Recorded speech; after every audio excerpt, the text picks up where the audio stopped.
Well, if anybody knows me, you know that I am learning, and I can't have enough skills if you ask me, so I am learning to do beadwork from my very, very good friend Buck Stearns. I have a gorgeous, gorgeous dress that is a work of art, complete with every accessory. It's just amazing. And let me tell you, if you ever decide to learn how to start doing this, you will have an entirely new appreciation for any kind of beadwork, particularly this kind, where you're actually stitching directly to leather, buckskin. But any kind of seed beadwork obviously is very tedious, and let me just explain what we're doing here. Oh, come on. Every other one has gone so well. Of course, I put it on camera. I'm sure my hand's blocking everything right now, but just bear with me. As soon as I put it on camera, then I start having troubles. Well, needless to say, there we go. I've been having troubles for a bit. Not really. I honestly think I'm doing rather well for a beginner. This is my very first rosette. So a circular shape with a lazy stitch. This is like homework to me. I've been hanging out with Buck at least once a week lately, and it's like he's giving me lessons, and which is awesome. I mean, I have the best teacher. He has been doing this for over 50 years and just does incredible, amazing work. What we're doing right now is undoing beads. So, as you all know, I mean, fellow artists for sure, but anyone who's just, I don't know what I'm trying to say, but what I'm trying to say is this is very much like a hands on and then learn as you go. And so the reason I just undid beads, now I did some circle breaking up, dividing, measuring. This is my second attempt at just getting the design right. There is so much that goes into this, you guys. It's unbelievable. Just know that if you have any kind of beadwork, have a serious appreciation for the person that made it.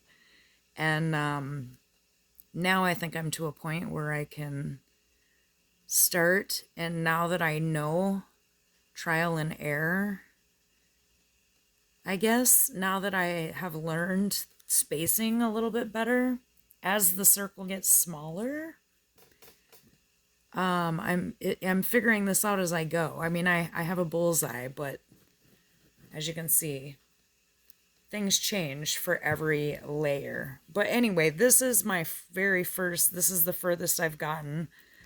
I guess I can say this is my second rosette, but the first one I didn't have the circle divided quite right, and I was kind of winging it. But that's also how you learn. I've learned so much on this. I divided this, I eyeballed it. It's honestly turning out really well based on me eyeballing the little sections. I did measure the big divided circle area, but like the bullseye, the length here for the length of 7 beads for this lazy stitch and all that was just eyeballed. So that's like I'm figuring all that out as I go. And we'll see how this turns out. I think it looks amazing for a basically first timer doing this. This is, I mean, other than that, I've done a few practice strips. I've done some long strips. This is the first time I've ever stitched rows next to each other like this. Everything else was a straight line. And this is the first time I've had to make the curves and figure out spacing. And I have learned a lot. Again, I have a wonderful teacher, and this was a great lesson for him to give me. For example, while I did some excellent spacing around the outer diameter here, I learned that I should have actually given them a little bit more space on that angle, because as I move inward, I'm actually kind of forced to do that. So as you can see more leather behind the beads here, but you have to kind of fan them out to fit these sections. And I was more concerned around the edge of making them spaced perfectly and not leaving a bunch of gaps. Well, little did I know that was going to screw me in the end. So that's the best way I can put it. Knowing that now, I actually like the fact that I did keep it tight around the edge, and then I can fan these ones out still for the correct spacing.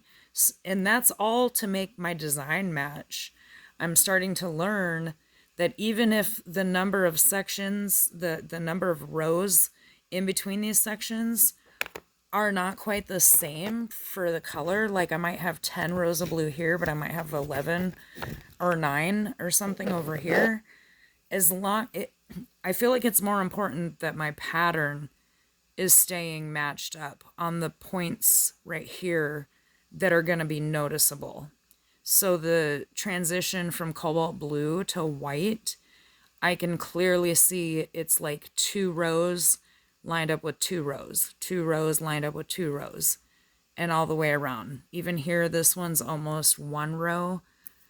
I don't know what you can see on this recording. I think you can see this. This one's 2 rows of blue, and there's 1 row, 2 rows essentially of white. So that works. It's a little off depending on if the beads shift. The reason, going back to why we're undoing this, is exactly that reason. I had gone all the way to here with cobalt blue, and that only left me enough room to put 1 row of white instead of the 2 rows to here. And when I stepped back and held it away from me further and looked, it was very obvious that something was not right. So I just undid all of this, and I went all the way to here, because when I made that mistake, I learned that I need to space these further apart and only go to my line right there, and make sure that these are white so that it matches up the step here with 2 whites, 2, 2, and then 2 over. So it was noticeable enough for me as a whatever OCD artist and just artist in general that's gonna be the one to nitpick my own work more than anyone else. I decided to backtrack and fix it because I was like 7 or 8 rows in, as opposed to continuing going around and then always knowing that that was going to bother me. So that's what happened there, and that's what we're doing right now. And so now I'm going to do, I believe, 5 rows nicely spaced so that I don't run into the same problem, and I'll pick up on white on the 2nd row in, just like all the rest of these.